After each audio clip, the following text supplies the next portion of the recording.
Yes, people, and welcome back to Normski TV. Now, listen, I'm just looking on I'm in there. That's fine. I thought I was going to have one of those problems where I didn't appear on the screen. So, lovely, jubbly. So, all the things that I've got saved is all there. And big up to everybody that's coming to the chat. Big up to Shane for redirecting Lee. And then he said, "Whoa, come on to Normski TV," because I've got two legends in the back room waiting to come on. And you already know, my colleague Big D's away, so big up to Big D's at Bruno couldn't make it. Big up to Ez, who can't be on the show because obviously he's tending to his little Chelsea guy. So listen, Ez, I'm gonna send that Arsenal jumpsuit to him, man. So listen, your missus is a big Arsenal fan, but I'm gonna be sending that jumpsuit. You know how it goes. And listen, if Kofi comes on, he comes on. Kofi slot. JP, who's a Man United fan. But listen, we are going to discuss. I've sent the menu out to the guys that are in the back room. I'm going to stop waffling. But listen, well, before I do anything, please smash that like button, subscribe and share if you're new. As I say, I'm on the road to 1K. Taking a bit of time, but it is what it is. But listen, I'm going to stop waffling because that's what I tend to do, is waffle. And first of all, I'm going to add in Mr.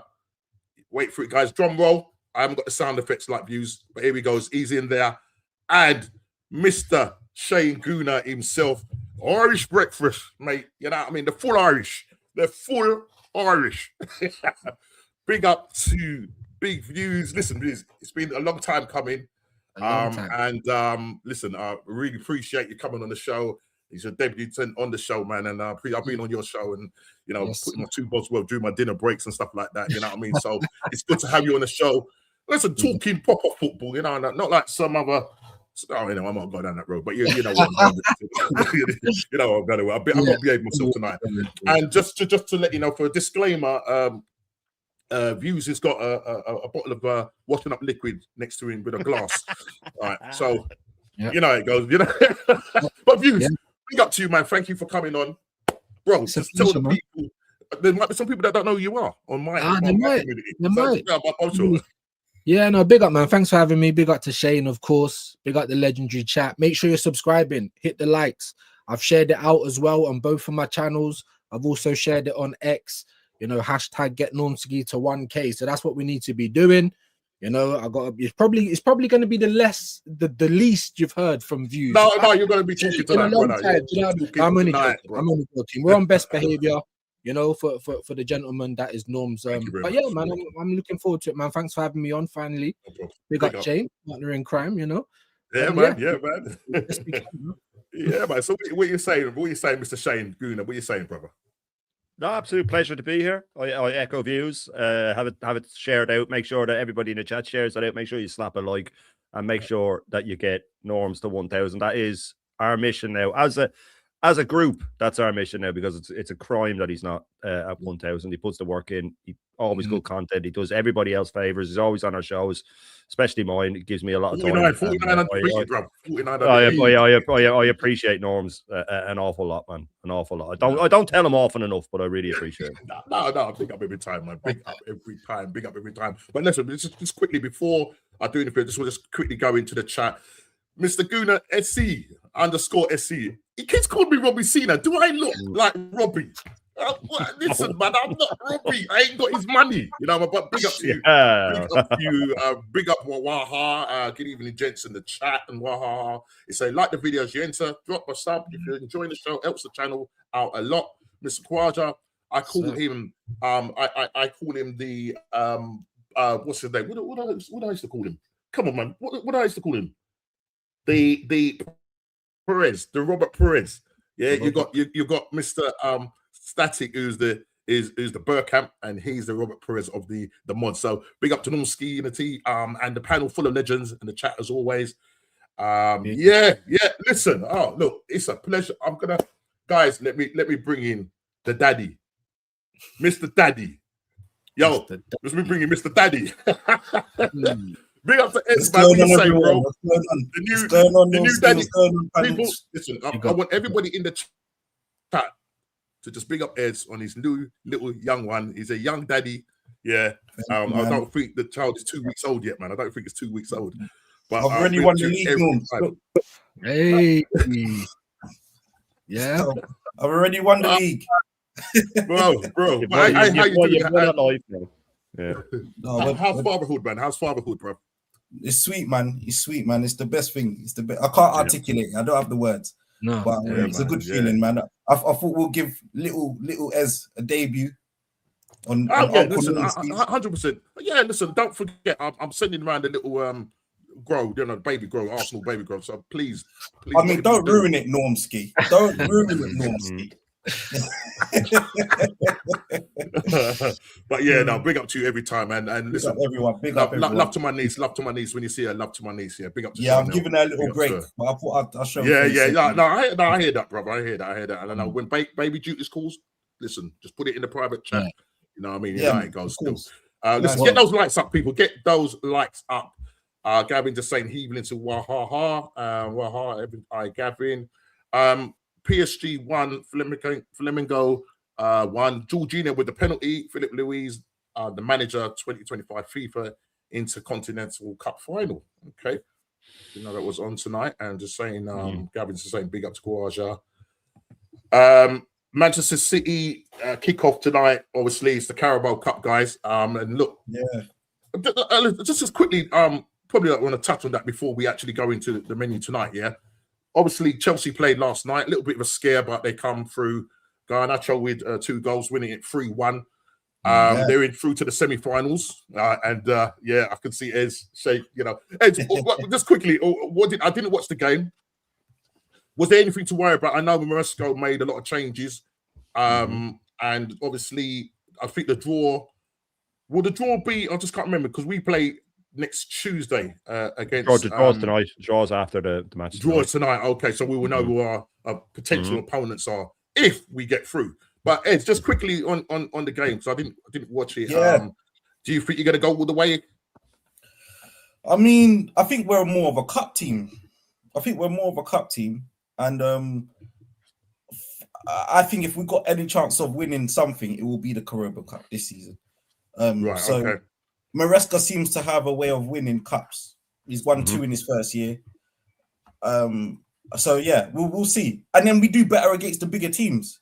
So, we beat PSG, we beat Barcelona, beat Liverpool this season. So we'll see. I'm not sure because I don't know what Chelsea's going to turn up, Normski and the guys. I'm not sure what Chelsea turns up. Yesterday, we didn't look like a Prem team first half. Second half, we done the business. So, it all depends, Norms. Chelsea,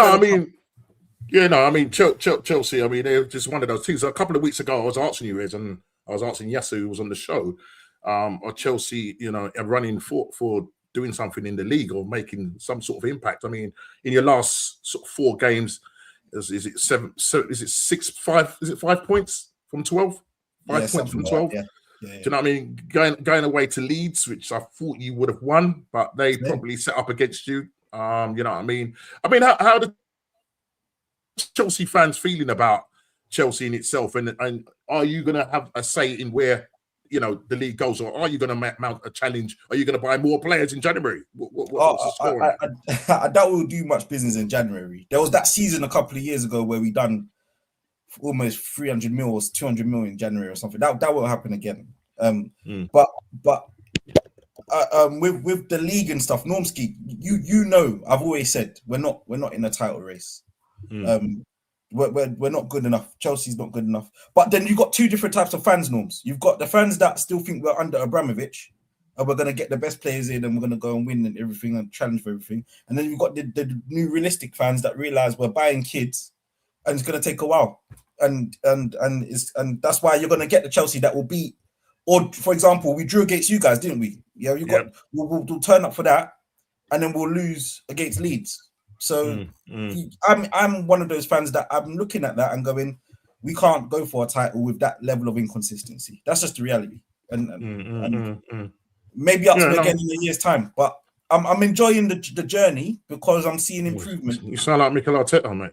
No, but Normski, let's have it right. I had my black glasses on here. He weren't here for that. Yeah, I had my black glasses on here. Yeah, not recognizing my club. Now I can see improvement on that. I've got a few things to excited about. We've won a cup, so that's kept us quiet last season. Yeah. And let's see next season. Yeah. At the end of the day, I still don't have a striker. I've got Tosin and Badiashile playing for my club. Sanchez in goal. I've got Disasi playing for the under-21s. Sterling on holiday. There's a lot that's yeah. Look, views caught that one. You know what I'm saying? So I can't be. You stand up views. I can't. Listen, don't do that. So yeah. Congratulations, by the way, man. What a Thank feeling you so that much, is, my man. brother. As a dad myself, I got 3. Like, Yeah. is that your first child? My first, man. It's my first. Yeah, man. What a feeling that is, man. Yeah, That's it's so great. It's great. just like, you just want them to stay like that. You don't even want them to grow up and be You don't like, want them to grow up, man. You don't want them to grow up, man. You don't. No, man. My youngest one is 20, so you know what I mean. So, bro, My youngest is 11. My well, youngest you is know what I 11. mean. And my eldest is 31. She turned 31 just the other day. Oh yeah, So, I've been there, worn a t-shirt, but it's like just remember, it's just like yesterday. You know what I'm trying to say. But they all got to grow up, but they're still your little ones. You know, at the end of the day, yeah, enjoying the moment, man. Views. Yeah, just on Chelsea itself, and obviously on the game tonight. You know, Man City play Brentford, Newcastle at home to Fulham, and obviously we've got our game against next week against Crystal Palace. Can I ask a question quickly? Yeah, Why do you play next week? I think it's down to Arteta's moaning, if I'm being honest with you. Honestly, why are City playing? They played the exact same amount of games as us. Seriously, we're all in the Champions League. I don't get it. I don't really understand. That's a great question. That is it is. I don't know. I mean, yeah, it could be that. You know what I mean? The way these guys pander after the man.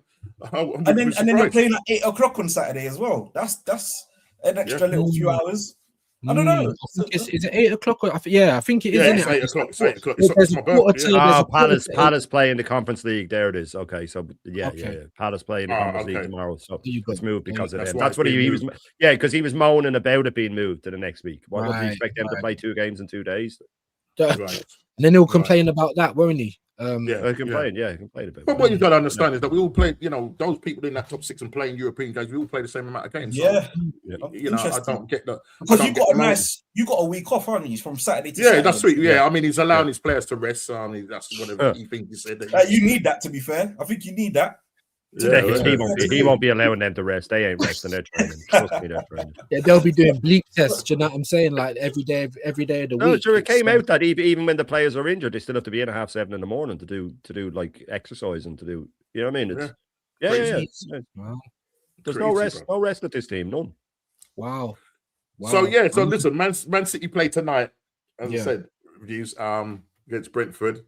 I don't know if the actual team sheets out or anything. Pep is going to make some major changes. The same for Newcastle as well against Fulham. I mean, essentially what I'm going to say is who ends up playing who in terms of the semi-finals and what. And I'll ask the same question to Shane as well. Who ends up in the final? And from our aspect, because it's only one Chelsea man and then 3 Arsenal mans here.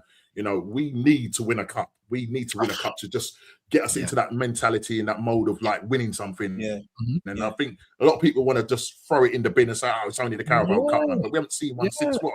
So, yeah, what are your thoughts, bro? Yeah, no, it's a hard one. When we got Palace, I didn't really know how to feel. It was like last season when we got Newcastle. A lot of our fans were celebrating, and I was like, what for?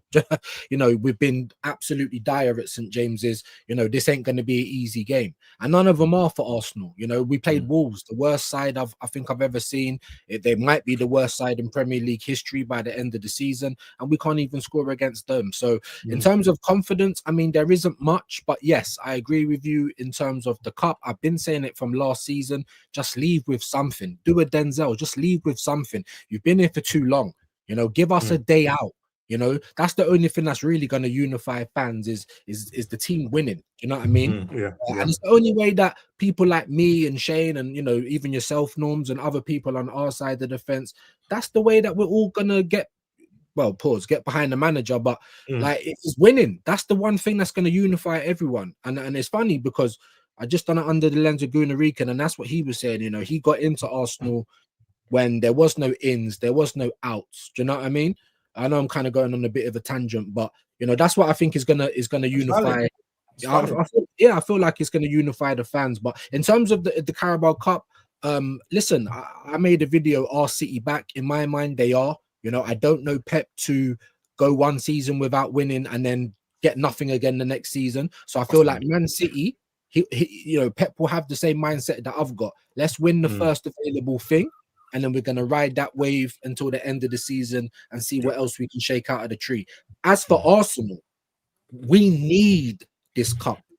No one, you know, brush it to that. We need it. He needs to turn this team into winners because that's what they're not at the moment. It's all his players now. Do you know what I mean?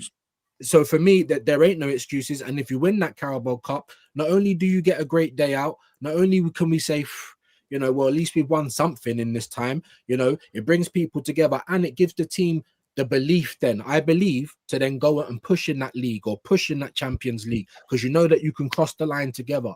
And that's what has not been proven yet. Him as a manager and his team that he's put together now is half a decade. It's your team now. I don't want to hear it's your team. Yeah. So you need to get your team across the line. And that's what you failed to do. So, of course, I've got no confidence. I think Man City will be a major player. Big up to Matty, man, as always, man. Every time, all the time. Legend. But yeah, I think listen, I think Pep's got the same thought as me. I'll start with that, and then we're gonna start looking around because he knows. I don't know if any of you guys have seen his press conferences lately, but there's a swagger about town now. Do you know what I mean? Because he's been there, he's done it, he's been there. This is Pep Guardiola, and I keep saying he doesn't go unanswered. So yes, I think Man City are gonna be strong. I got no hope. I can't even give you anything as for Arsenal because I don't know what we're gonna get half the time. It kind of sounds like what Ez was saying about Chelsea. We can guarantee you lethargic performances, but good ones, you know, regularly, that's what we can't give you. So I don't know, man. I'll end it on that, but it's very important.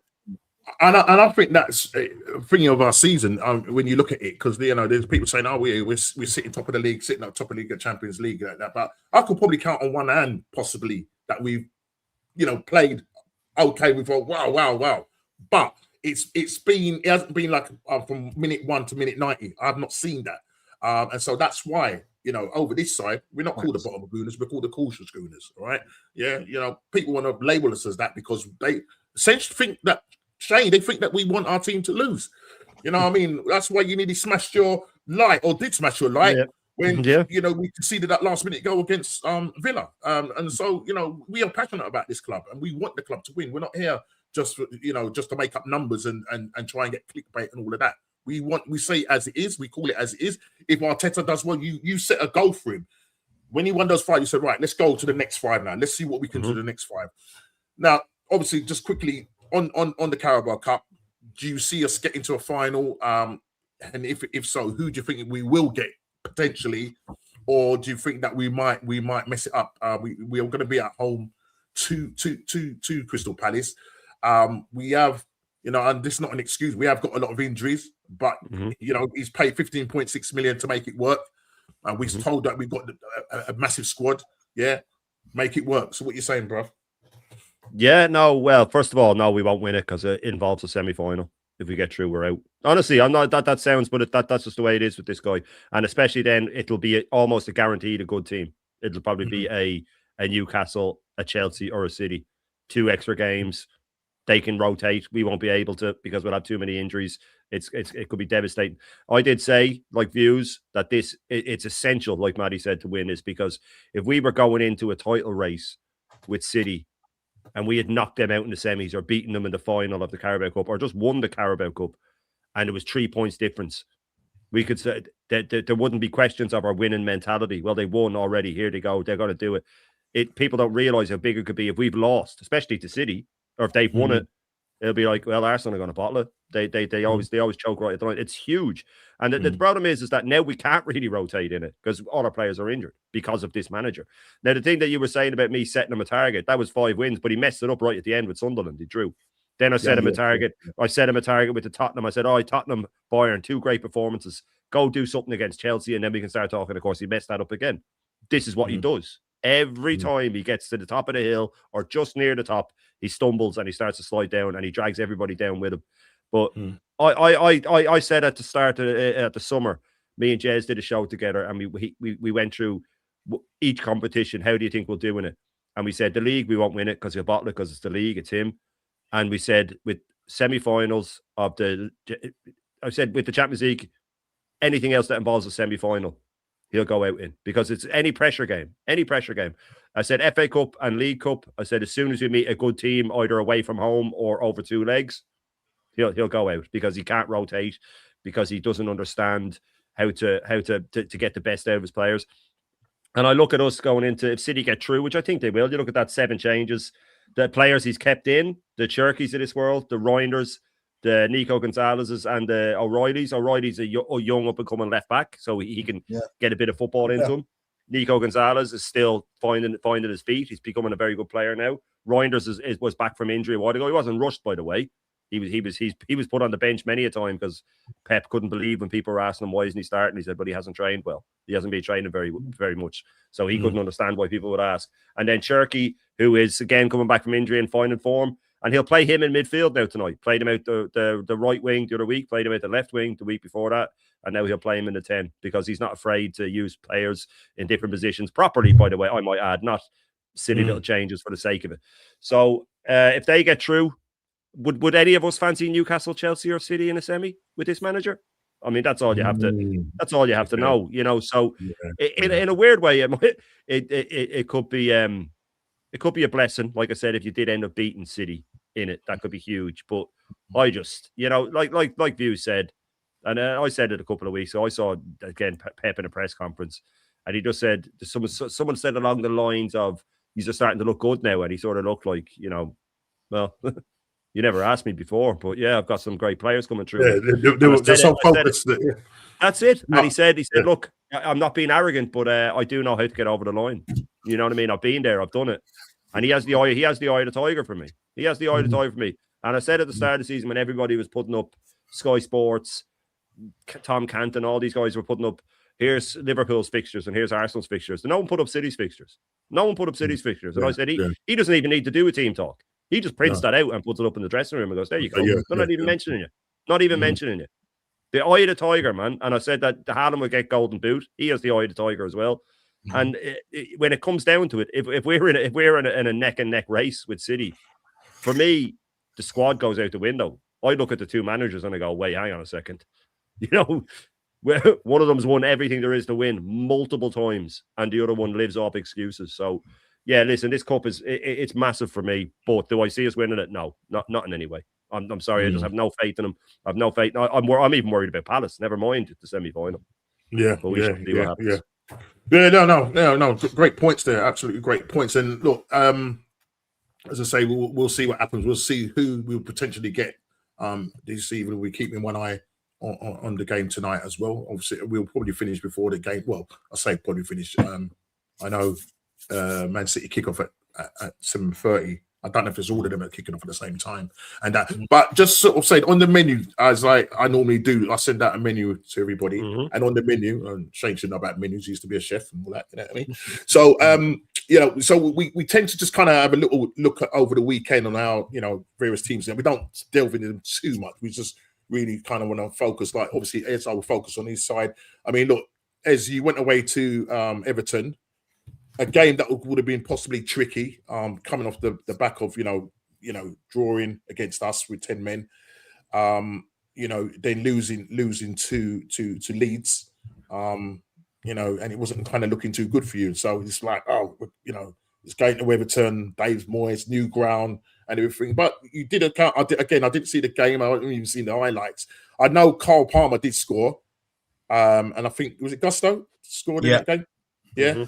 I mean, just your quickly thoughts on the game, and you know, I know you already said that you know we're maybe more of a cup team, and maybe even in the sense that maybe you may have a chance of even doing well in the Champions League. You know what I mean? That's been that's a cup about a lot.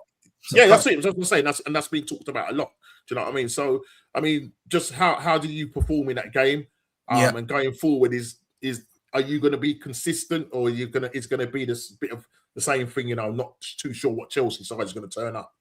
Yeah, well, I'll start off just in case anyone from the Chelsea board happened to come to the What's Going On podcast. Yeah, they're trying to crash Maresca, saying that they're telling him about his tactics and players that he's playing, and you know, we bought this player, why are you not playing him here and there? And Maresca came out and said, look, I'm not being appreciated here. I've come in last season, you told me you wanted top 4. I've done more than top 4. I got you your Conference League, Tin Pot Cup, and I got you the Club World Cup, which no one would have thought we would have won that, even though not everyone rates it. But let's have it right. It was a cup that when PSG, Bayern Munich, Real Madrid, and all the rest of them are in that cup, you don't put Chelsea in the mix to win that in the state that we are in. We win it. Cool. This season, we haven't been our best, yet we're still in about the top 4. A couple of weeks ago, I was on here, people was asking me if we're going to be in the title race. Hang on a minute. Cole Palmer wasn't playing for 2 months, our best player. Colwill, our best defender, hasn't been playing since August. We've been in and out of this and that, and I could go on through the players that we haven't had. We bought Delap, who is not a top 5-6 striker, and he's got no goals to his name in 11 matches. João Pedro from Brighton seems to be doing some sort of business. Yet my manager is in and around the top 4, which for me is an overachievement with what he's got. Yes, Chelsea, if you want to take it out of context, which many people will do, is saying we spent how much million pounds, but we haven't bought Harry Kane, we haven't bought Osimhen, we haven't bought world beaters with that 2 billion. We've bought a lot of perhaps players that nobody has heard of, and with their future and stuff like this, potential players. 100 million. No one knew who Enzo Fernandez was. We spent 100 million on him. He's not a 100 million pound player. He's not half the player Declan Rice is. No way. Not a bad player, but no way near 100 million pounds worth. So we've done things like that, right? So for me, Maresca's overachieving with what he's got. If you had bought me the likes of an Isak for 120 million and he wasn't firing and the manager wasn't getting the best out of him, happy days. But he's doing this with Delap and João Pedro up front. Let's have it right. Let's have it right. As I said, I think there are some top players in there, the Reece James and Caicedo. Let's not discount them. But as a team, as a bunch, when you're comparing to the cities, Arsenal, which you are still ahead of us, and your standards have gone up, by the way, guys, because you're on here crashing every week. No, I'm changing my tune a bit. Your standards have gone up because you're crashing every week, even though you are at the top of the league, but you're still ahead of us. You're still ahead of us in terms of where your team is achieving ones. Yes, the Club World Cup. Yes, we can isolate that and say you want to win silverware now. That's perhaps the key difference. So to isolate to the match, I won't say much. Everton, job done, good day in the office. Cole Palmer's back, but he's still not 100% fit, hence why he didn't play yesterday night. And I think he'll only play a few minutes. But like when I say a few minutes, maybe half the match against Newcastle. So I don't know what team will turn up against Newcastle now, though, gents. I don't know. Against Cardiff looked like the Premier League team first 45 minutes. We rotated heavily. One more thing. There's a few players I just don't want to see again play for my team. I've got Tosin. Yeah, Tosin is employed by my club. Tosin, yeah, he shouldn't be playing for my club. Badiashile can't play for Wolves right now. Yeah.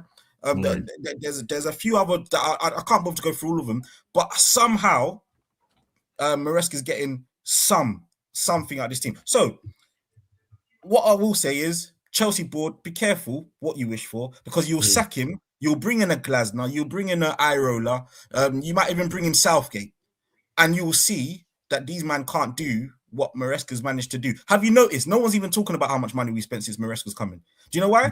Because he's completely shut up that press and he's getting results. He's getting the best he can out of this team.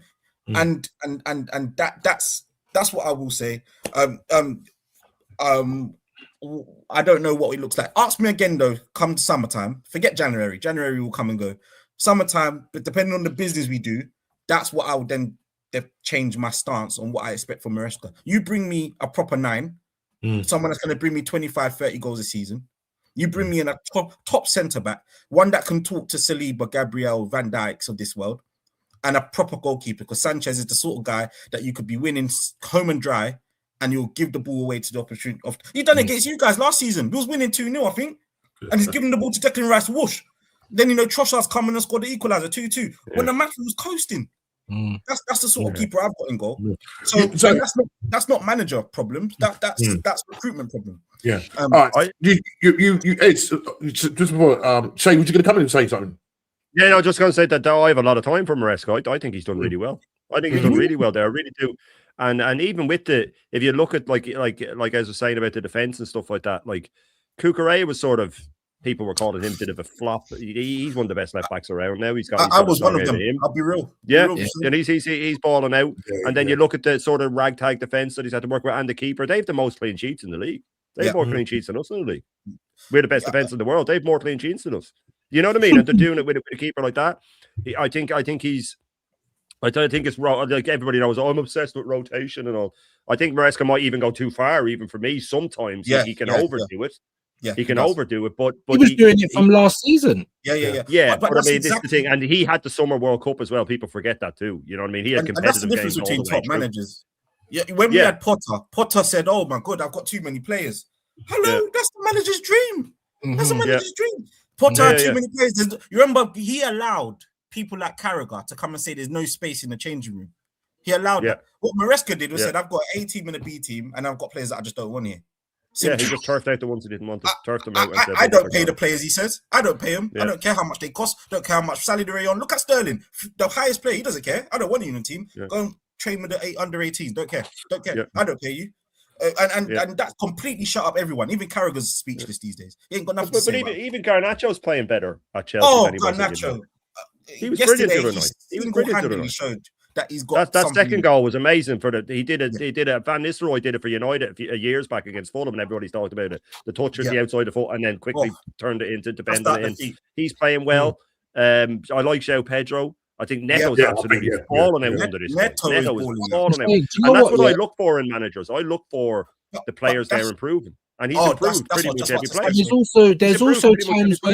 There's also times when you just can't say what's going to happen.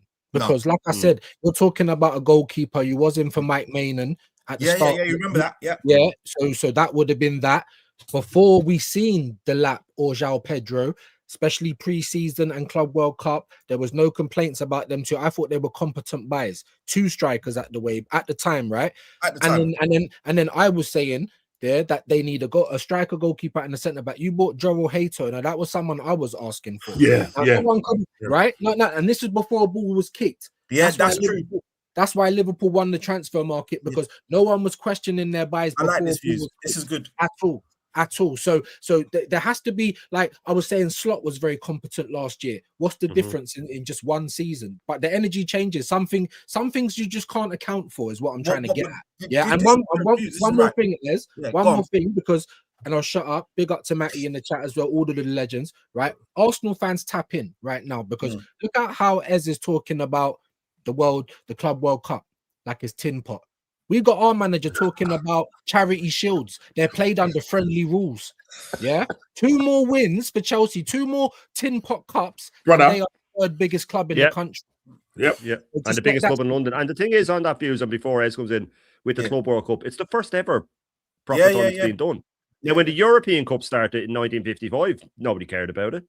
But now Madrid count that as one of theirs. They count the first 5 as that's why they're so far ahead. Now it's massive. That as well. But if that thing takes off, Chelsea won it, and you can only win what's in front of you. They didn't, and it's not like they were beating scrubs. It's not like when United used to go off and play, the winner of the Japanese league and the winner of and they were just guaranteed to win it, and they go, we won the Club World Cup, and you go, well, it's not really the same.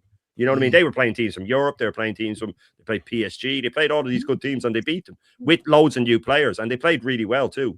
And we have to remember as well that they've been without Cole Palmer for most of the season. Oh no, that's a big take. And I think what's more key about the Club World Cup for me, isolated. Forget what the world think about it, whatever the prestigious of the cup. For me, it was getting the winning feeling mentality into these players.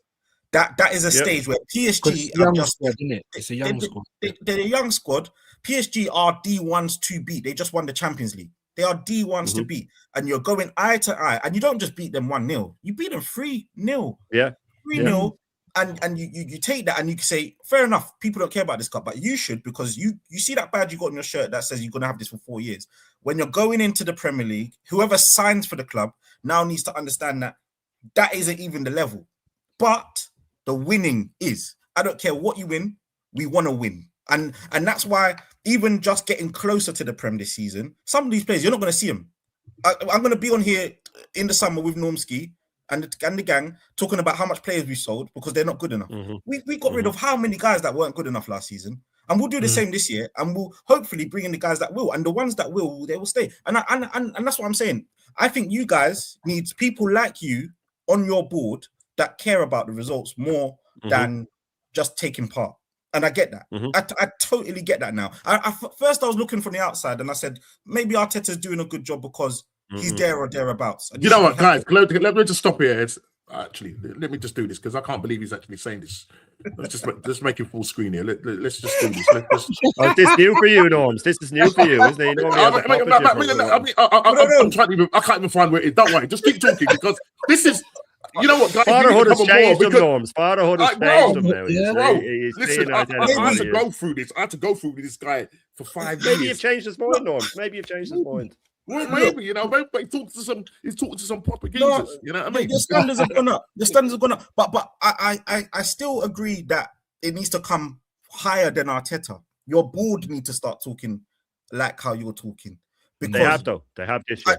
And maybe your new director of football is the start of that, but it needs to come right down from that.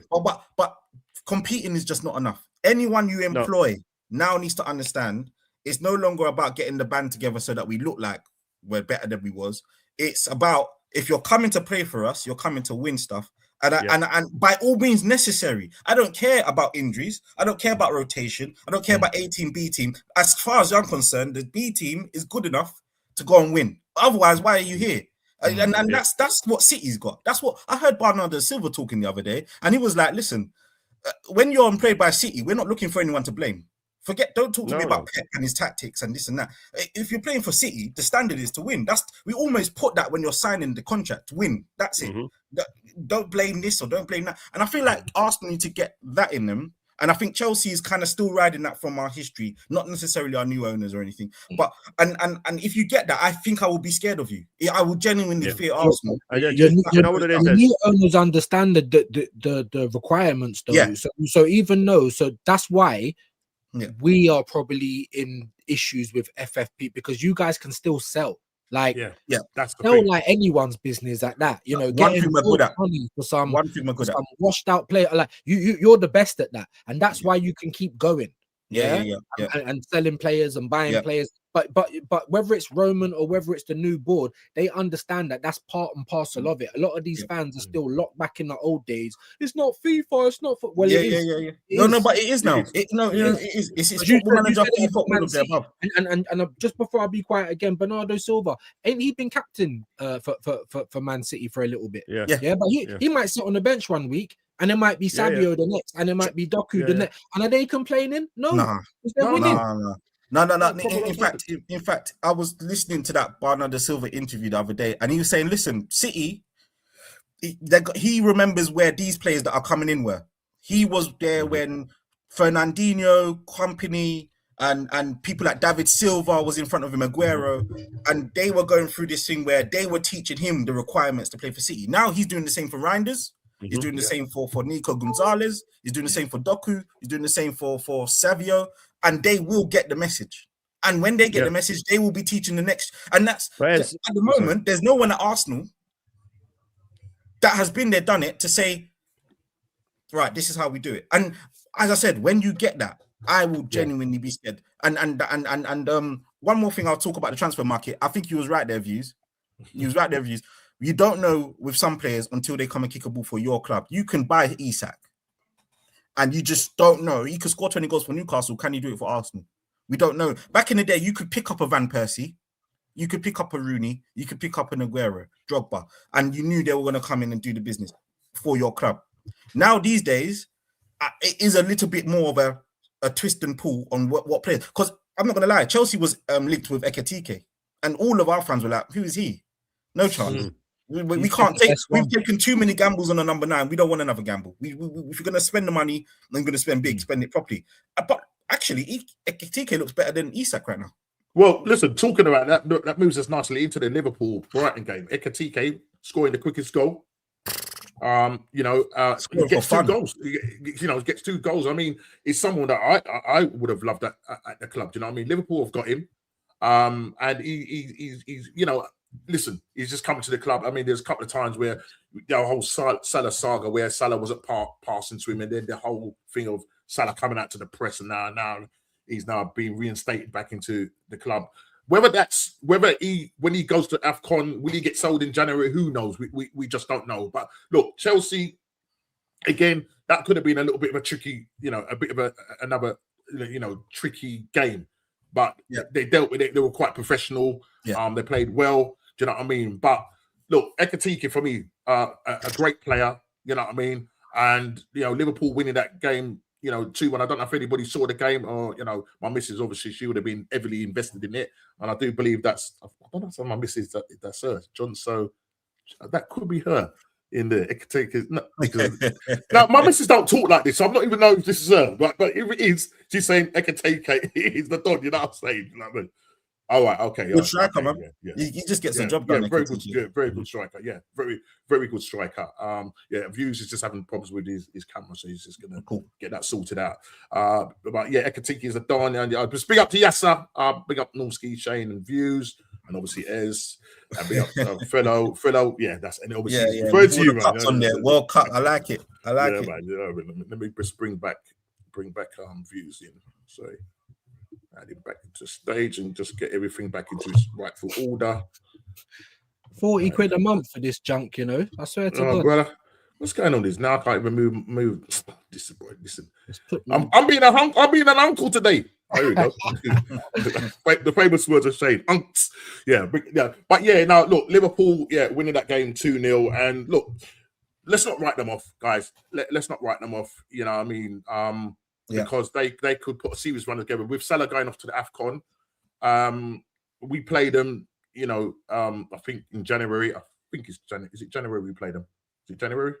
Sometime in January we played them. They're going to be coming to the Emirates. And as I said, as Arsenal fans and the team, we have to sort ourselves out. But Liverpool, I'm not going to write them off. Have they got another mistake in them? You know what I mean? Who knows? Is the Salah saga thing going to happen? Is Jamie Carragher going to be sticking his oar back in and doing whatever? And with all the circus that comes with it, let's see what happens. But they win that game 2-0. And then we go quickly to the Burnley-Fulham game.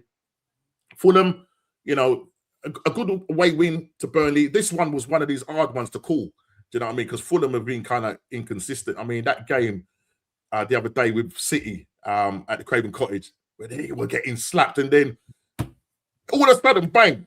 My guy just said, "Right, Marco Silva came out there, changed up everything, and almost got the draw." I mean, Shane, just talking about that game, and then the reflection on the Burnley Fulham game. Listen, that could have been a bit of a 6-pointer thing going on there. Do you know what I'm saying? I think Burnley will go down. Fulham. At one point, we were saying that maybe possibly they were flat. But say that again, mate. Harry Wilson. Wow. Yeah. Oh, yes. Yeah. What a goal. He's on form. He's on form. Bro, see that goal with the outside of his boot? Yeah. Absolutely wicked. But I'm saying, just your thoughts on Fulham. I think they'll be okay. But they were going for a little bit of a sticky patch. But I do think that now they've got themselves kind of sorted out and get into a bit of a rhythm. Yeah, no, I think Fulham will be all right. They got a good keeper, decent defence. Iwobi's, I've always liked Iwobi. I think he's a great player. Wilson's hitting form. They'll be okay. Smith Rowe starting to hit a bit of form. They'll be fine. Yeah. As for the City game, people are reading into how City are so leaky in defence because they let in forward. That was just one of those games. That was like us against Luton that time. It was just one of those games where it just gets out of control. What I did love, and I said it at the time, was when it went 5-4, and no matter what City did or no matter what Fulham did, it was just one of those games where Fulham were on the ascendancy, and no matter what happened, every bounce seemed to fall to their player. Every shot seemed to go through 3 or 4 players and go in the top corner. And as a manager, you're thinking, oh God, what should I do? The last thing you should do is sit back, because they're in the ascendancy and they're going to score no matter what. You know they're going to score. They're going to keep peppering your goal. Pep went and he took off a defensive midfielder and he brought on Cherky. He brought on an attacking midfielder. And people were looking at him like, what's he doing? What he was doing was get the ball forward now, and then Cherky will hold it up. He'll do a trick. He'll win a free kick. He'll keep the ball. Let's defend from their half, because everything they're touching is turning to goal. They're in that moment. They're in that everything they touch, the goals are flying in. I'm gonna go proactive instead of going, okay, let's try and stop what they're doing. Let them think about what I'm doing. A proper manager. We went through the little changes he made at the weekend. Changed the game. Went 4-4-2 for a while. Changed the game. Won it. Clean through goal. Everything you need from a manager. So you know, we are on that. We were talking about that Pep thing earlier. I think the talk of he's never rebuilt the team, which is nonsense, by the way, because he rebuilt Barcelona when he came into the team. It's the same thing as rebuilding your own team. Yeah. It's no different. He came in, he brought in all the lads he'd had in the youth team, you know, and he started to integrate them. He rebuilt that team. He got rid of Etu, he got rid of Ronaldinho, all of these ballers, and he rebuilt them in a year. So I think that all that sort of talk, for someone like him who's won everything, that's the type of thing that will spark him into life. That's the type of thing that will make someone like him go, do you know what? I was getting a bit bored of it, but now you're saying that about me, I'll have to prove that wrong as well. So he's come in and he's done that. But that Fulham game, I just thought that bringing on Cherky was genius. It was absolutely genius. And it's one of those things that, if it backfires, it looks silly, but it didn't, because he knows what he's doing. And strangely, that's what nullified Fulham. Cherky got forward. He beat a couple of players. He bought a few free kicks, and he nullified the game. And they won. But on that thing as well about their leaky defence, and I'll finish on this, they have one less clean sheet than us as well. You know what I mean? So, you know, it's this idea that we have the greatest, but we don't have Gabriel. So what? You know what I mean? Is that how weak we are? That needs to be the mentality. Is that how weak we are, that we lose one player? And is that really? Are we? Is that how league winners last season? We saw it last season. Rodri's barely played. You don't hear them talking about them. I've got no reason to want Arsenal to be good. I've got no, apart from the fact that my wife's an Arsenal fan and I want her to be happy. You know, she's gonna kick out the house. You'll get kicked out. Yeah, she's gonna try and persuade my son now and all these sort of things. Yeah, no. But if Arsenal are, I'm focusing on Arsenal just for this second. If Arsenal was gonna kind of dominate, I think you need to let go of all of this fantasy of being sustainable, fantasy of building, and get a bunch of employees that just understand the mandate. I forget about building characters and all the get it that anyone that is ready to play for Arsenal is good enough to play for Arsenal. And I think that's exactly what Pep has done over the years. There's a reason he gets upset when his system don't work. Rodri gets injured, you bring in Nico Gonzalez. Yeah, simple. Not just that, right? Not just that. Let me just say this quickly, right? It's the same players at Man City there that was there when Pep started. I mean, what is going on? I mean, some of the points that come up, just like when Arteta keeps talking about the points tally, but did we win? We didn't. So I don't understand what he's saying. I don't. But do you know what? Sorry, Hughes. Sorry. No. Just because Ez made a point there, and you're after touching on it, was that people say, "Oh, I always hear these top gooners saying, well, they don't have I don't see. They don't have De Bruyne, and they don't have. I don't see David Silva's on the team. Okay, but do you understand that when David Silva was being edged out, that Bruno Fernandes was coming in, or not? Bernardo Silva. Bernardo Silva was coming in. They don't realize that that's what he's doing. And Ferguson did it for decades. He replaced them with new players. And I was saying to you, Views, in the summer, I said the reason that I picked City for the league was obviously that Pep doesn't go a year. We both agree on that. He just doesn't do it. He doesn't go a year. But also that he got rid of the Grealishes and all the people that looked a bit complacent with winning. We win everything. He got rid of all of them. And now there's Doku, there's Gonzalez, and there's all these guys going, well, I haven't won. I want to win. And they're feeding off the Bernardos, who are now going, well, now I'm all the Bernardos are stepping up and going, well, I kind of like this role now. Now I'm the master, and I've got the shooting underneath me. And I saw an interview with, I think it was Doku and it was Ruben Diaz after they beat, I think they beat, might have been Bournemouth.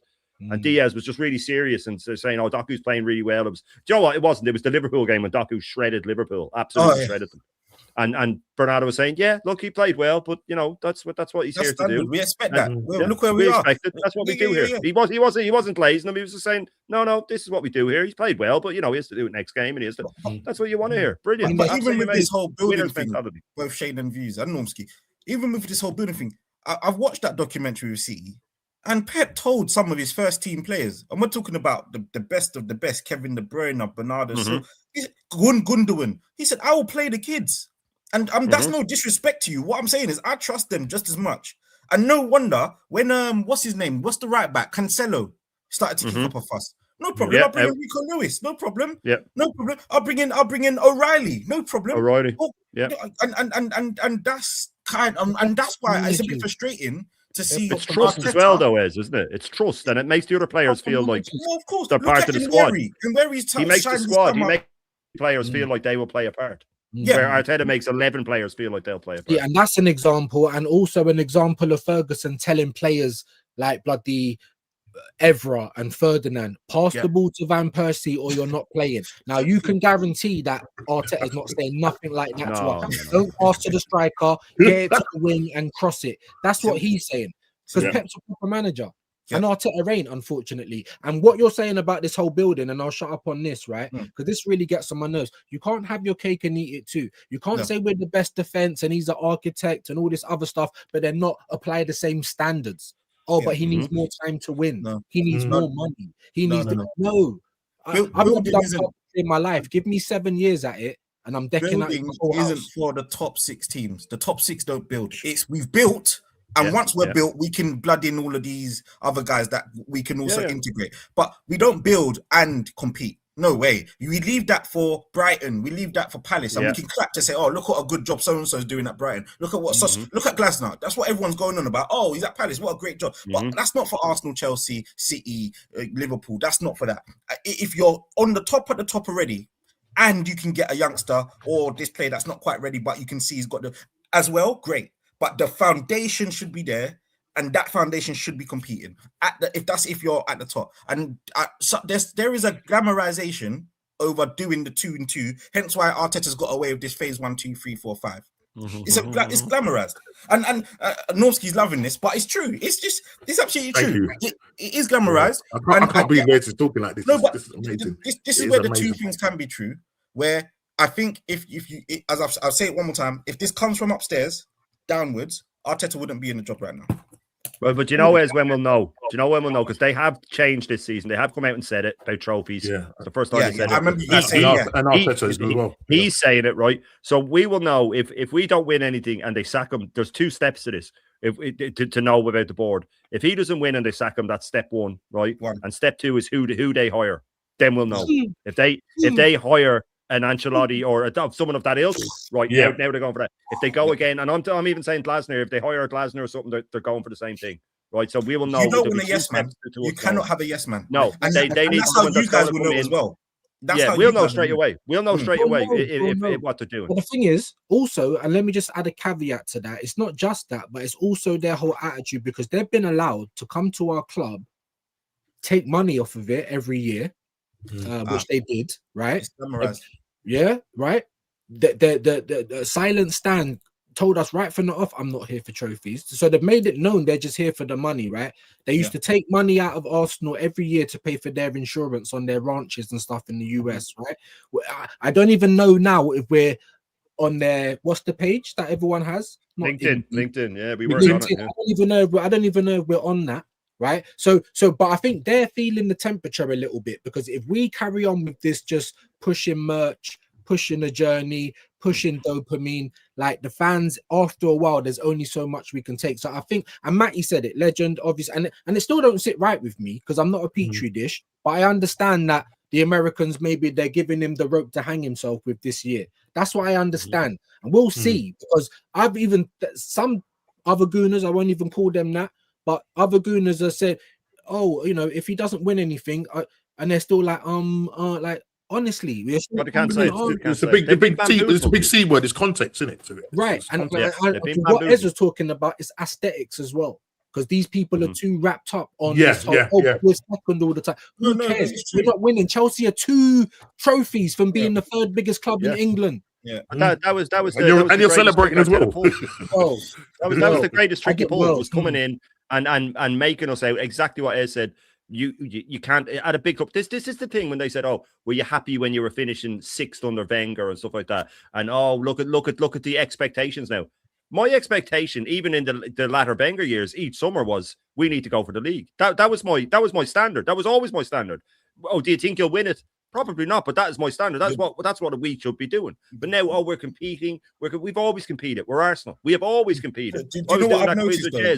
You guys will be punished for having standards and act like, and you will even internal civilly against your own fans, because no, we have it already. Somehow it was bought when you moved away from Woolwich to to where you are now, to the Emirates. Sustainability has become a trophy. I've had Arsenal fans, talk to me about, well, at least we're sustainable. Or at least we're only spending the money that we've made. Yeah, and I'm sorry to even just come in, Ez. I really am, bro. Yeah, but I'm gonna say it. I'm gonna say it because now I regret things, and the grass ain't always greener. But that was Wenger's fault. I'm sorry, because you're trying to protect the fans from the club and the club from the fans, and you're taking it all on your back. He was practicing the FFP before it was even a thing. Like, he's right. Views is right. And there's still a section of those fans that exist, and it's them same fans that has fallen into Process FC, and now that it looks like you're moving somewhere, and maybe that was all right for a time, because the whole feeling at the Emirates changed. I went to the Emirates back in the day, and I went not too long ago, a couple of years ago, and it was everyone's together. Everyone, oh wow, we're winning more than losing. But then you've got you guys who are, I guess, the ones that are that's gone again already. That's gone again already. That atmosphere, it lasted a year. Well, but in a way though, you need that to change. You need all you guys to come together and kind of get to this place of, we are demanding to win. And the moment you lot stop paying for your shirts, you stop putting bums on seats at the Emirates, the people that are happy to take the cream off the top will have to do something. They'll have to. And unfortunately, though, you guys are the minority in your fan base. Oh, that's what I'm trying to say. That's an uphill battle. That is the problem. You know what? And I'll tell you this, right? And it feels very cultish as well. Me views as Shane. Shane has done a little thing about the definition of a cult and whatever, and he's done some great things on the Irish breakfast. So go and watch him. Get your breakfast every morning, full Irish. And look, I would talk about the other teams. All I would just say is that Aston Villa, I'm looking behind because, bro, Unai Emery,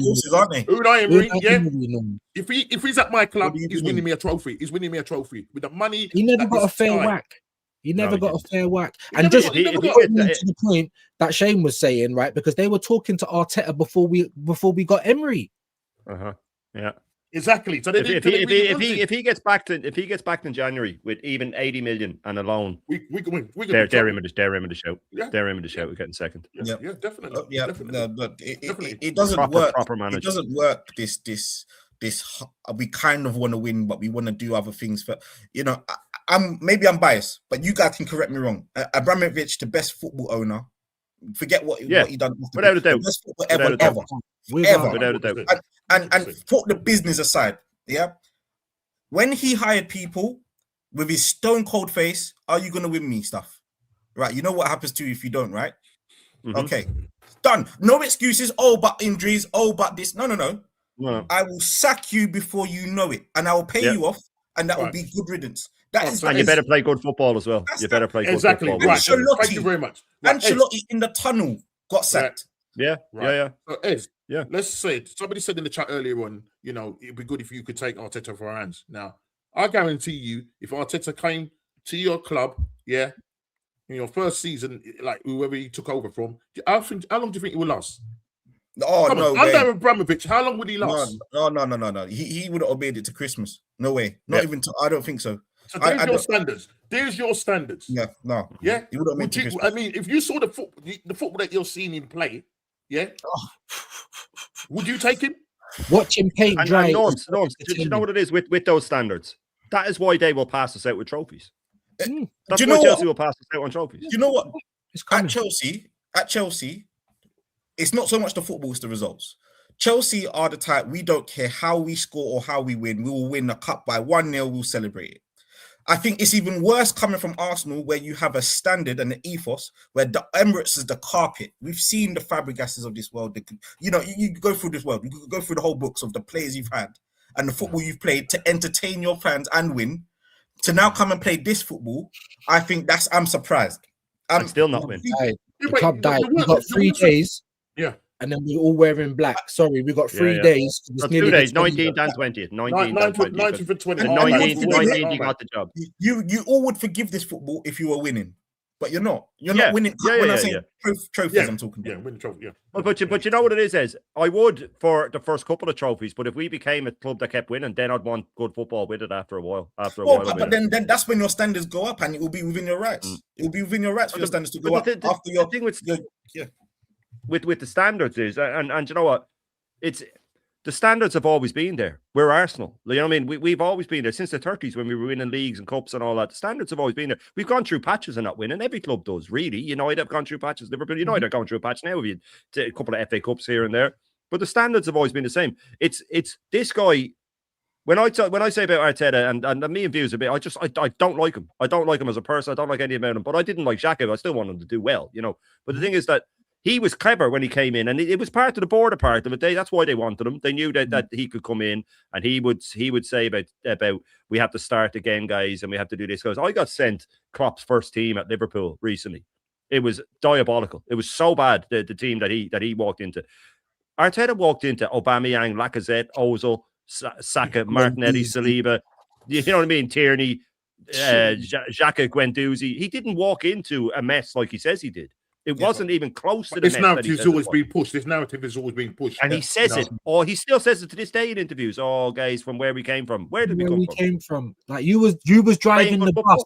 You was driving the bus. Oh, we had won an FA Cup 2 years before you came, mate. You know what I mean? Like it's not like he says it was. So he's very clever at what he does. He is a politician. He knows what he's doing. But the veil is starting to slip a little bit now because now he's just making up stats that aren't real. The only problem is that the mainstream media aren't. I did notice that Anfield Agenda was saying about the injuries that it's Arteta's fault, and he's got a massive channel. So it is starting to be said now. But me and Norms and Views are looking at each other going, we've been saying it for 3 years. Why is it taking so long for this guy? But look, it's better late than never. Better late than never. Yeah, no, absolutely. And let me just say, obviously Newcastle losing, big Northeast derby to Sunderland own goal. Look, Newcastle. I think Shane had them quite high up. I thought they would have done, but I mean, look, they're sitting currently around about 11th, 12th. I'm not too sure what their points tally is. Is it 20 or 22, something like that? Something like that. So they've just now lost Dan Burn as well. So they haven't been doing too brilliant in the league. But as I say, they've got a Carabao Cup to defend. So we'll see what what they do there. And I just want to focus just quickly on Leeds. And like if God forbid if anything happens to us or our children or whatever, but if somebody gets stabbed up in the road, right, and you need to stem that blood. You need to stem the blood flow. There's certain things that you need to do. You don't just leave them to bleed out. Now, I watched Leeds and I watched Daniel Farke and how he's turned around his side in terms of tactics. Something that Arteta needs to learn, on field tactics and whatever. Now, Daniel, listen, you bore brunt of it. Chelsea bore brunt of it, In that Man City game, I'm going to sound like a scratcher, but I'm going to say it again. In that Man City game, where Man City were all over them at the Etihad, all right, and they scored early. Then it went to 2-0. Second half came out. Daniel Farke went from a 4-3 up until that point to the first half. He was playing 4-3-3. Something that Arteta seems to play is that this season alone in 17 times. Nothing. He doesn't change. No other formation. That's why we're so predictable. Daniel Farke said, right, you know what? I need to stem the blood flow here. So what he does, he changes formation to 3-5-2. Pack the midfield. Plays Dominic Calvert-Lewin up there, who's having a little bit of a purple patch, right? They cause Man City a bit of problems. Man City get the extra time. Foden, as he does, wins it for them in injury time. Then the next game is Chelsea are coming to town. Well, what happened to Chelsea? 3-1. Liverpool are coming to town. What happened? They were 2-0 down. 2-2. Yesterday. Against not yesterday, on Sunday, Brentford.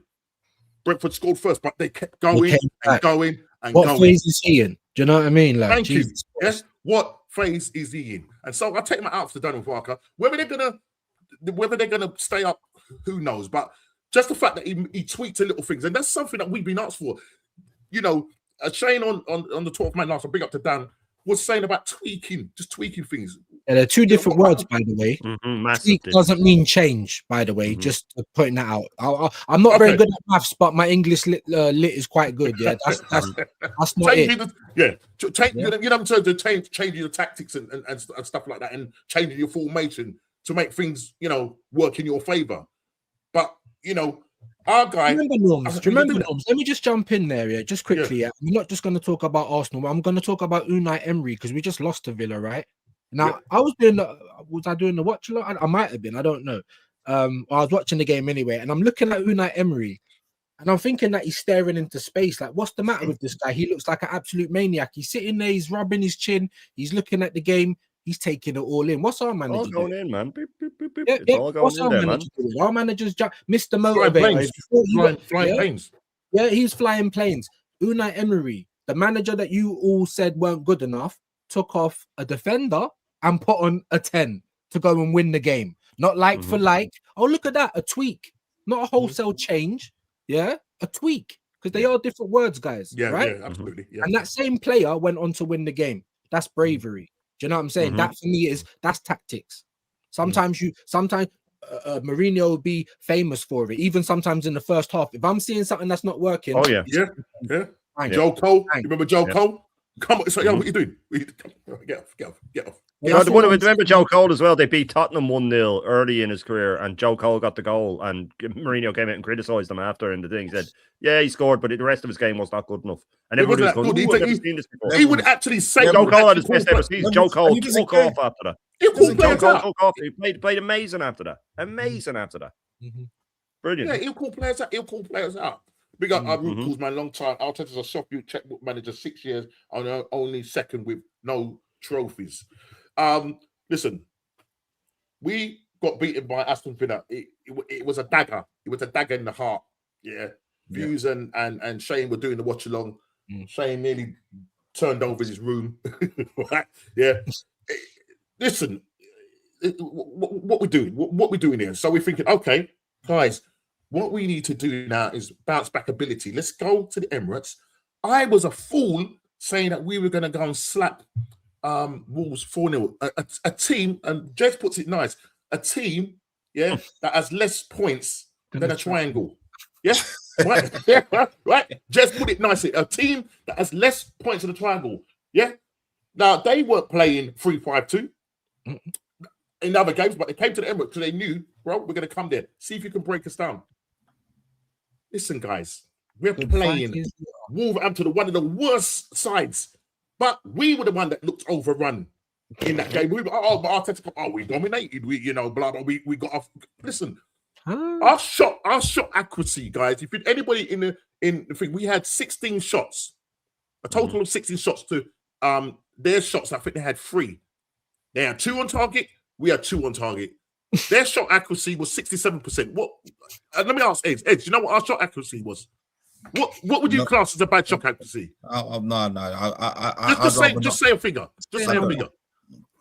I don't know, but 20%. I think Emirates. Remember, we're at the. Say what? What did you say? 50%. 50%. You have to be over 50%. 50%. You got to be over 50%. Should be hitting the target. 50%. Right. So 50%. So you say that. Do you know what ours was? Our shot accuracy.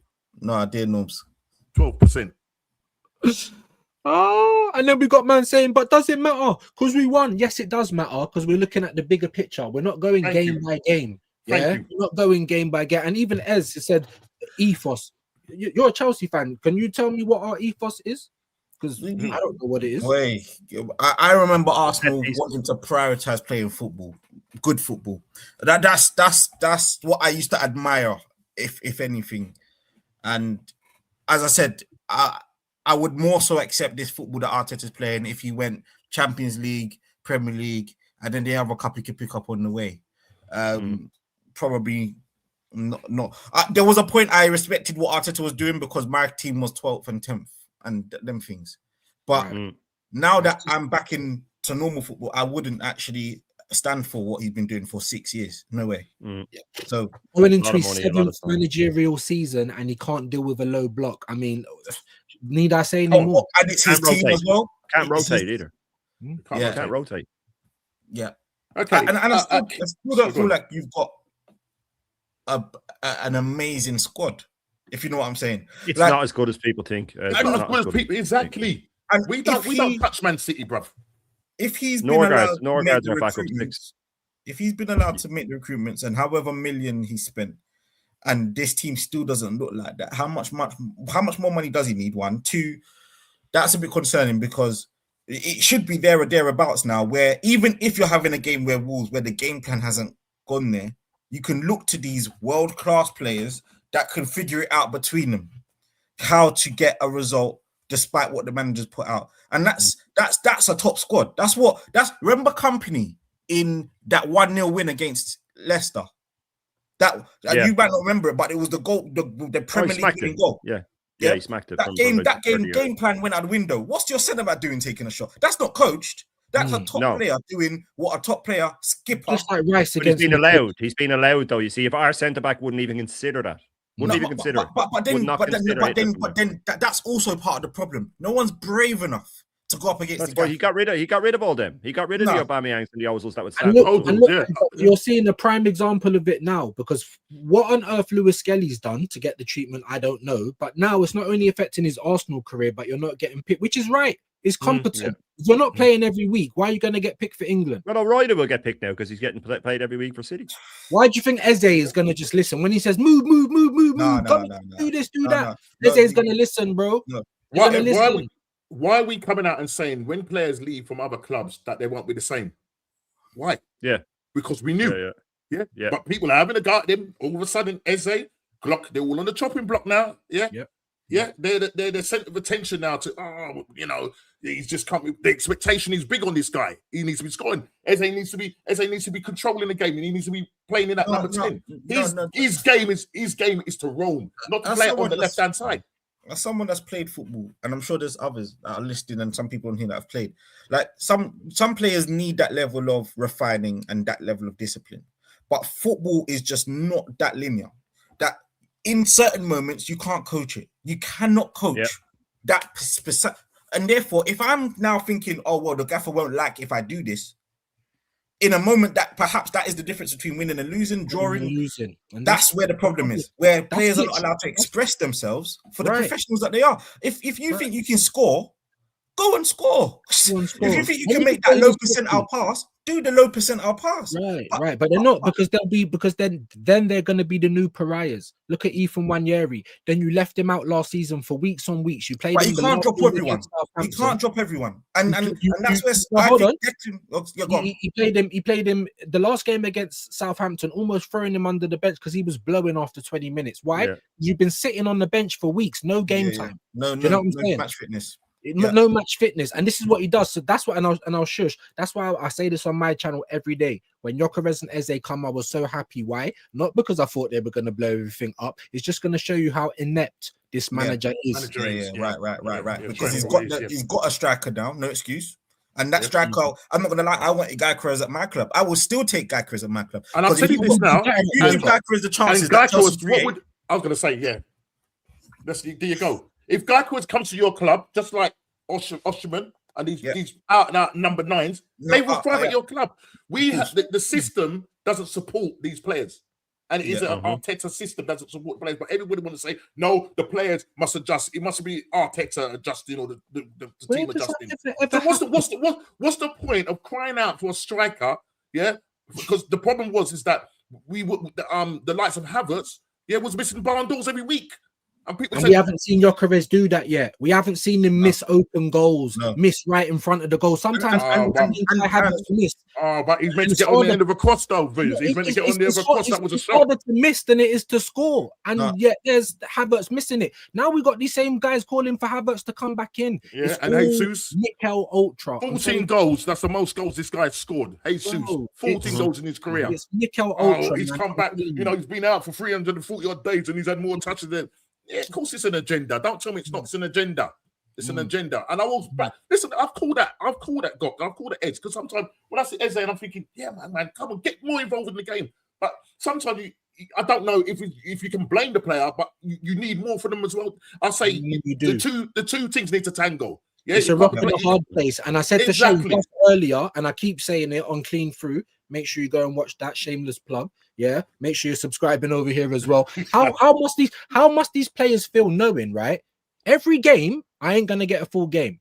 No matter what I do, I'm always gonna get jerked off. Yeah. Wow, that sounds mad, crazy. Wow. Anyway, yeah. But I'm always gonna get taken off, right? Yep. Always. So now certain players, there's certain players, the Eze's of this world. No, I've got 60 minutes. So when he gets the touch in the box and he's full up with anxieties through the roof. That's a real thing. That's a real thing. I'm telling you, you get mad away scoring 2 Champions League goals, yeah, and you don't see him in the Wolves game. I was confused by that. I was confused. And he always plays well against Wolves for Chelsea. He scored a hat-trick last season. He scored a hat-trick, yeah. And the thing is that Arteta came out after that game and said, now he needs to do 10 successful actions in a row, right? So, but this is why they play the safe pass, because he marks down, he has all the data. It's all they wear those things on them, the little thing that they know every pass, so if they do 10 passes in a row and one of them doesn't make it, he's calling them out on it. Where I was saying to viewers earlier, one of those passes could be, this only has 20% chance of making it, but it's a risky pass, like an Ozil pass. But if it makes it, Gyökeres will score. So I'm going to take the risk. How can you cannot clip the wings of players like an Eze. He needs to be given freedom. He needs to go. He gave him freedom against Tottenham because he played the 2 pivot. That worked. So he went back to the old 1-6 and 2-8s again, just to accommodate Odegaard. The guy is a lunatic. He's actually a lunatic. I wouldn't mind if there was a balance of there's some games we have to control this from beginning to end, or there's a period in which we need to control it, because footballers have come out and said we hate playing against Arsenal. They move the ball so quickly and it's not side to side, it's diags and footballers hate it. You watch that video with Ole Aina saying I hate playing against Arsenal. Cool, not fine. Forest guy, isn't it? Yeah. Top. We should have got him, by the way, because he was good player. I wanted him. But then there are some games you have to be that more unpredictable, a bit more direct, and trust the fact that if we lose the ball, we can win it back. We've got the players, we've got the legs right, we've got the They don't do that. They run back to position, they're not trying to snap the ball back quickly. They run back to position, and that's what's flogging us. That's what is killing us. And that's the problem. You've signed players that can, Zubimendi, good player, but he is not going to have the intensity of a Caicedo or some, like a Bruno Guimaraes or a Joe Linton, them sort of guys that when you lose that ball, their number one is to win it back. I want to win it back so I can give it to my better players. Yeah. That's what Caicedo does. He got hooked, and he knew he wasn't playing. He didn't play well. You know what I mean? He got hooked. So it wasn't that kind of game. You need to control it. For me, he has not replaced Thomas Partey. Full stop. No, not even close. Regardless of what you think of Thomas Partey, obviously. Football-wise. No, he hasn't. I tell you what Thomas Partey was. He, number one, was I want to win this ball back for my team. Yeah. And let them. If I have a chance to play, I'll play. But here you go, Odegaard. Here you go, Saka. Don't worry. Do what you need to do because I'll win it back for you. Okay. That's what you want from your midfielders or a defensive midfielder anyway. Not these guys that are like, oh, I want to do this Sergio Busquets role and take 100 touches and play it. There's games for that and there's a time for that. But I would rather, when there's a game that you need to be against low blocks, you need to be getting at them. You need to use every opportunity to get at them, to find that gap, find that low percentile pass that you might even cause a mistake by whipping in across or a pass, and it's caused all sort of calamity when you've got a number 9 like Gyökeres around. Not this pass, sideways, probe. Okay, backwards, probe. This Wolves will set up for that all day. They would have taken a draw. They would have taken a draw all day. Yeah, it's easy. It was just like the Sunderland game. We invite the pressure back. Let me just quickly read this thing because I know Shane has got to shoot in a bit. Because relieves pressure in players. This is a big up to at Kick 234. Because relieves players in players' pet is the goal, makes football easy. Arteta kills the soul. Yeah. Let's remember this, guys. Kills the soul of football. Arteta is a killer. Now, obviously, Shane, if you read the first line of the menu I sent you. What did it say? What did it say underneath? You remember the agenda I sent you? The first one, number one, right? It's Premier League review, and what does it say? Grim Reaper. The Grim Reaper strikes again. The Grim Reaper. The Grim Reaper strikes. Sorry, yeah. Okay, and this is going to lead me nice and on. And I'm just going to quickly, guys. Everybody seen Final Destination? Everybody seen Final Destination? Yeah. Right, and so the whole point of the story is that the center of the story is people having premonitions of some kind of disaster, catastrophic disaster, plane crash, pile up, and they've got to save themselves from this death, this person that's going to kill them. It hunts them down, and eventually they try to cheat it, but they just can't. Our players are trying to cheat this, but they can't. They can't. So, guys, now if you didn't know already, I come from a religious background, as myself and that. And, we know some preacher men. We know some preacher man, and there's a word that's coming out because views. You talked about this has been a cult, and sometimes now there's a certain preacher man from the south southern part of America, that is warning us against this. And so, therefore, guys, I need you to just watch this. Take heed, take warning.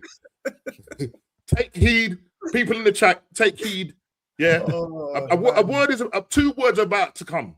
Yeah, we have to be careful of the Green Reaper because we don't want to die under this, brother. So I'm going to find the word. So the first one is this one. So people, just listen carefully. Listen carefully. Here we go. Book of Arteta 9:22. And Victor Gyökeres did arrive with power and promise. His boots anointed with goals, his runs full of menace. But Mikel spake unto him, saying, hold thy position, track back, trust the process. And Victor's shots grew hesitant, his touches grew few, for he was asked to defend wingers he never knew. The crowd cried out, release him! But it was not so, for the system was righteous, though the striker was low. Verily, the XG was pleasing in the manager's sight, but the goals departed into the cold London night. And thus it was written, a striker may flourish elsewhere, but at Arsenal he must suffer first. Book of Arteta 4:14. And the attackers did arrive with flair and freedom. But Mikel said unto them, defend first. Their touches became cautious. Their shots went wide. And the wings were tracked until joy departed from them.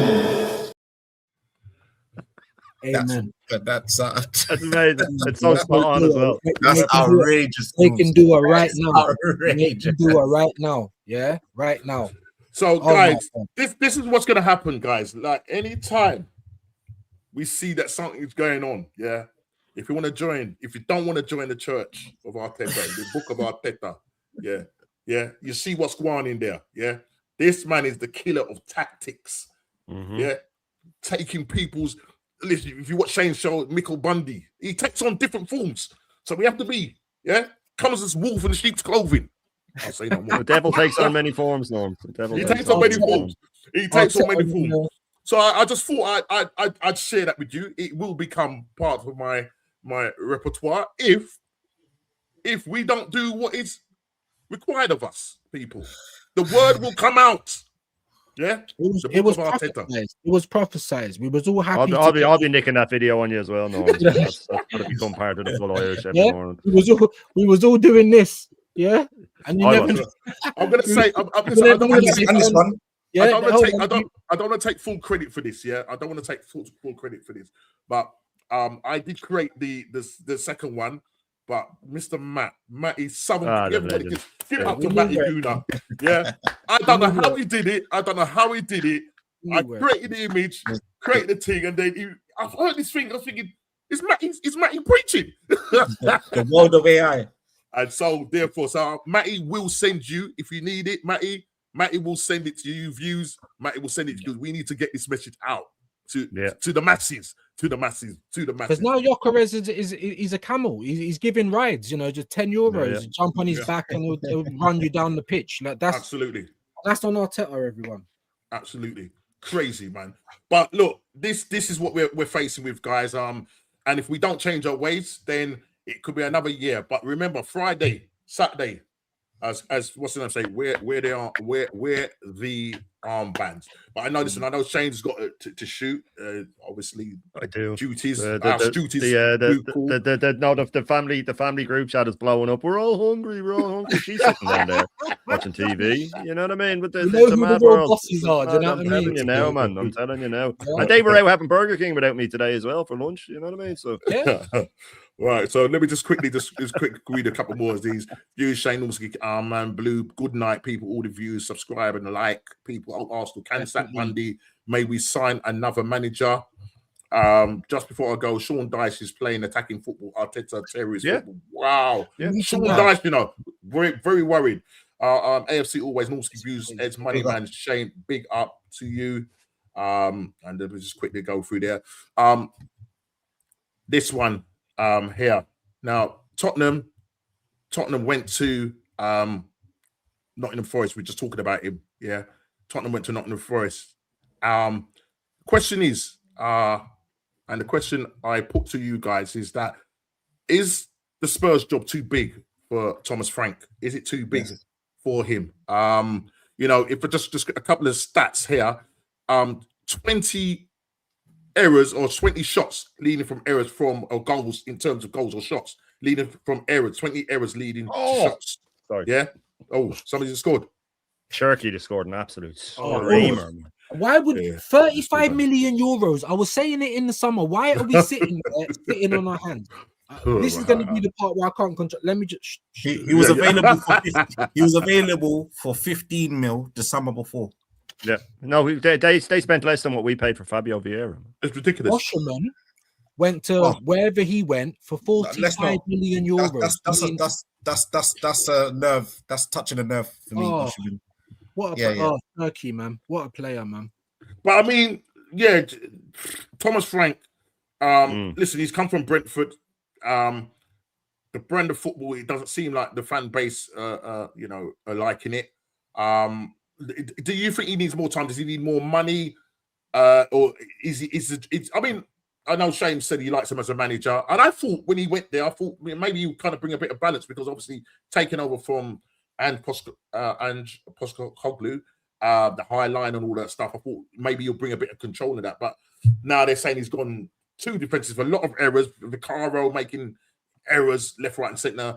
When Thomas Frank was interviewed in the post-match, he was a little bit edgy because the guy said, another error caused by I think the young player. What's the young player's name? They put the blame on him. Archie Gray, and he was saying, "Well, nah." Do you know what I mean? So he was getting a little bit tetchy in that.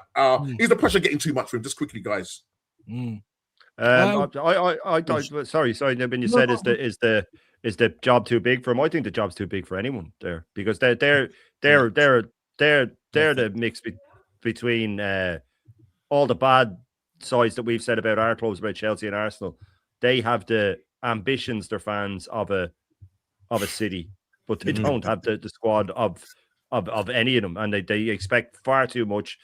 They want to play attacking football, then they don't want to be letting in goals, and they don't know what they want. They don't know what they want. They're like that one family member that's really spoiled and ruins every family event because nothing's ever good enough, and even though it is good enough, I just think that any manager that goes there, every manager that's gone there has come out of it worse off in their reputation, in their mindset. You saw what Conte said, what Mourinho said. They all came out and said it's a poison chalice over at that place. So I don't know. I like Frank as a manager. DJB was really backing him to do well. I thought he'd do all right. I just never see Tottenham ever settling down. They're just that club, aren't they? I don't. Ever settling down. Yeah, I think it's just inbuilt in them. Do you know what I'm trying to say? They don't know who seems to go there. I mean, there's talk about possibly Klopp being linked with him, but can you really see Klopp going there? No, he's too smart. He's too smart. It's a poison challenge, just like United. Yeah, their line was. I think they're line 11th with obviously 6 wins, 4 draws, and 6 losses. I think it's the worst in what 17 years. 22 points. So again, another unnecessary record that they are breaking. But look, it just seems to be a vicious circle. Like when it does come to Tottenham. But look, I don't care because. I love to see them suffer. I'm not going to lie. Of course, I said last season, right, in the Europa League, how can they have more standards than we? Yeah, because the aesthetic weren't good, but they won the Europa League. They were still in the Champions League. I still don't forgive United for that. I don't forgive United for that. I feel like whatever United team they put out should be beating Spurs. Right. But the point I'm trying to make is one, that they got more standards than us. They won the Europa and still sacked Ange, and second. I was doing a watch along to the final. I said, what's going to be the repercussions of both these teams winning? Because if Tottenham win, they're probably going to go on and do what they usually do, which is next to nothing, which is basically what happened. But if United have won that Europa League and been into the Champions League again, I guarantee that would have been another step for them to come back. That's all documented, by the way. It's not the first time I've said it. So, and then I say all that to say this, because soon as Spurs scored, I was like, come on, United. I was cheering for them like anyone's business. You know what I mean? But yes, we know the point I'm trying to get to without going around the bushes. We know that it's Spursy, whether Levy's there or not. They've got all the best fit. Their stadium's lovely, by the way. I've done work. They've got a brewery. It's mad. They're a business. That's what they are. And they're trying to make Arsenal like one as well. Talking of Man United, just quickly, 4-4, crazy game. Or Monday Night Football, Man United probably could have gone on win it, but listen, they done well. Not Brighton, Bournemouth. They done well, and the Areola guy, a manager that a lot of people are looking at. But I just really wanted to just quickly address this. Bruno Fernandes, mental speaking out about.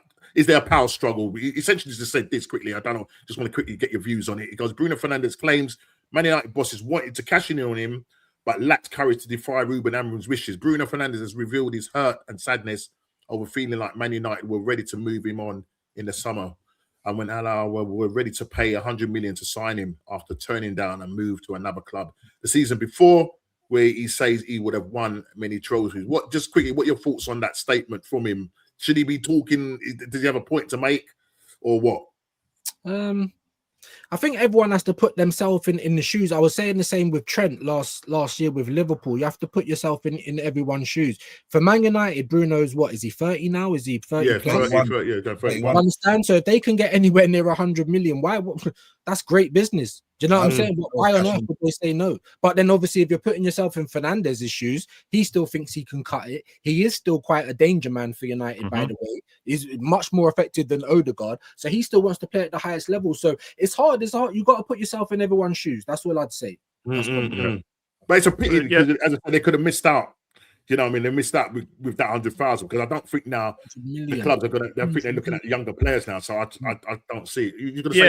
Look for me. It's just that it's not 100 million bid from Barcelona or Madrid. He mightn't want to go off to Saudi and see out his career yet. Like you said, he still has feels. Do you know what? I think it's a little shrouded backing of the manager as well. I really do. I think, as he said, the board wanted to get rid of him. I think it's a little shrouded back into the manager. But United are so rubbish at selling players, though. They're up there with us. They're up there with us. And if what Chelsea would have done is told Saudi, put in an offer for him that he cannot refuse. Forget us. We will take the 100 mil. Put a package into him that he will not go and talk to his agent. Go and do all those things, and then that way but that didn't happen. That didn't happen, and then that way it would have been sort of optics that Man United are trying to push him out. It would have been wow, that's a great offer, Bruno. What do you think? Do you know what I mean? But they play it the wrong way. Quick question. So I'm conscious of the time. And this is to everybody. What was the best 4-4 in history of the Prem for me? It's either Newcastle 4, Arsenal 4, or Liverpool 4, Sharvin 4. That's the one I remember most. I was sitting with my cousin. I was in White City. Oh, Sharvin! Like that, I was going crazy. He was someone I really wanted to do well at Arsenal. Yeah. I remember that. I would go for the Liverpool. The Newcastle one hurt me. We killed their transfer or their league hopes with that draw as well. People forget that. Yeah, we ended their league hopes, which was even sweeter. The other one was terrible. We were 4-0 Yeah, up the Newcastle, we were 4-0 up. 4-0 That hurt me. That hurt me. So for me, Not hurt any of us. That's mental. It has to I be. think that's the best one. Yeah, definitely. Right now, guys, we are coming down to the end of the show. People in the chat, you've been absolutely brilliant. Yeah. I'm just gonna quickly show you the normally Big D will do this and he'll share screen, so I don't really go into it. Just show you that Beto Wirtz is on 947 points. Wow. Capri Sun has dropped down to second. I'm looking for Malcolm X, which is my missus, but her name is Jay John. So yeah, pause. Malcolm X, she's on 850. So she scored a points tally of 70 points. And then if I go down to the 11th onwards, downwards, Ez, you're down. You've moved up to 12th. You scored 63 points. So that's not bad. Considering you just having a little young one on the way, you might not be able to focus too well. I get that. You know what I mean? I absolutely get that.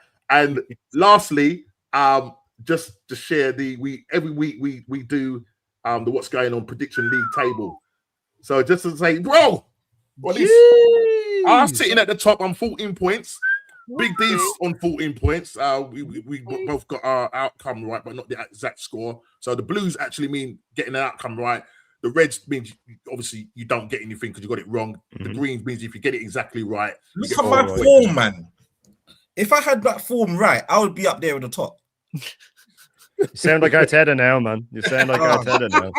Oh, guys, if this had happened, that had happened, guys, it's a journey, guys. It's a journey, guys. You know what I mean? All that if we hadn't have Come drawn 14 games, you would have won the league, guys. Exactly. No. But listen, listen, people in the chat, it's been absolutely sensational. I'm glad.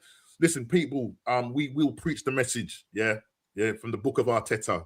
Yeah, notice it was 4.29 and 4.14 and 2.29, something like that. So it's quite ironic. He's used the numbers of Havertz and the Glock. But views, man, thank you for coming on. Really appreciate it. Your debutant on there. You did not need. No, this is not the Matrix. This is not the Matrix. This is Thank you for having me, man. You didn't need the washing up liquid. There was one point. I know. I can feel it coming. There was one point, but I think I done all right, man. It's been a really done all right, and I'm sure Shane. He's gonna say, and I was so close at one point, but it was right towards the end. My lips are sealed. Listen, now thanks for having me on, man. What you got coming up?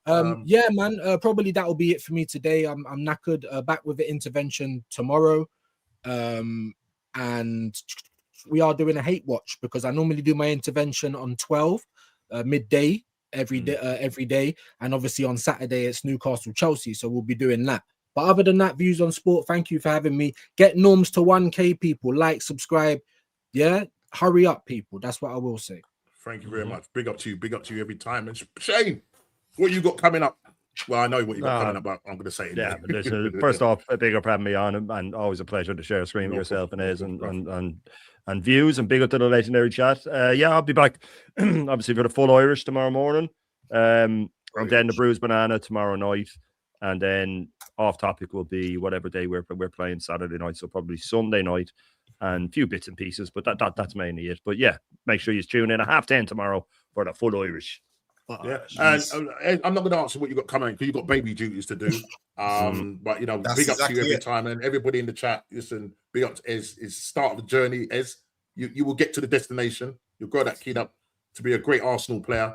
We really appreciate it. And just before we go, just want to warn people. Book of Arteta 4:14. And the attackers did arrive with flair and freedom. But Mikel said unto them, defend first. Their touches became cautious. Their shots went wide, and the wings were tracked until joy departed from them.